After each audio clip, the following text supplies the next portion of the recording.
Back with us now, Dr. Oscar Odom, former NYPD detective. Doctor, we're going to show this video. Voters and people are getting sick of the crime. MMA fighter Ro Malabanan, he took down a man in New York City. This guy was sucker punching at least 7 people, but he's already back out on the streets. Cops say you can shoot or assault someone in New York and immediately go free. Why do we have to pay and put our lives at risk for these dumb woke ideologies? Why? Right, and that's the billion-dollar question, not even the million-dollar question. Even as the mayor stated, cops are doing their job. The data does not lie. Evidence-based and data-driven. When you see people who have been arrested 10, 15, 20 times and they back out on the street again, as I always say, you do a disservice definitely to the public, and you do a disservice to them because they're not held accountable for their crime, nor are you giving them any sort of treatment to make sure that they don't do this anymore, but the public suffers. Because let's show the data to what the doctor just said. New York's no cash bail law, 2020, set free 10 career criminals arrested 485 times. I mean, look at the numbers there. 1 in 5 arrested for burglary, re-arrested within 60 days. I mean, even the mayor says this is insanity. How do you stop it? And by the way, who do these people think they are doing it to us and to Americans? We're paying for their salaries and they're letting them out.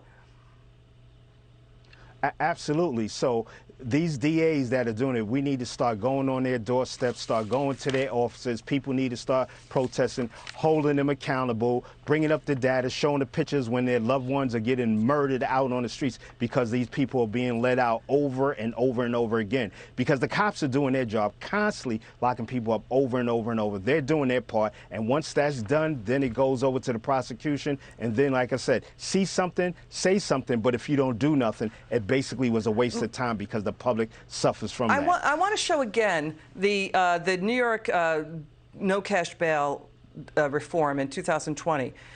You could get out if you did criminally negligent homicide, manslaughter, burglary, money laundering in support of terrorism, and more.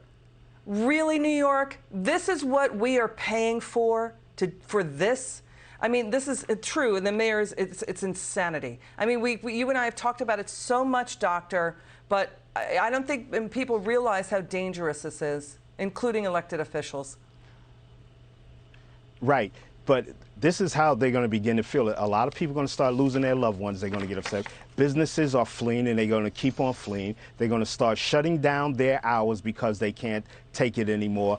And hopefully when the election comes again or they get removed from office, that will be the time when things will begin to change. But until then, we're going to have this insanity. And George Soros, be honest. George Soros says he's doubling down. He's not admitting to what you and I are talking about. You see, though, voters are fighting back in San Francisco, Nevada, North Carolina, Oregon, and Utah.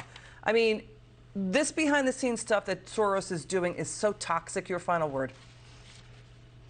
Yes. Like I said, see something, say something. But what they need to do is, besides talk the talk, walk the walk, move from behind those gated communities, move from behind those doorman buildings, and come live in the neighborhoods where a lot of this is taking place. And let's see how you last in and get rid of your security, and then come talk to me about public safety. Let's see how it's reimagined then. That's a great idea, Dr. Odom. We'll have you back on again to talk about this. And thank you for your service to our country. It's good to see you again. Come back soon.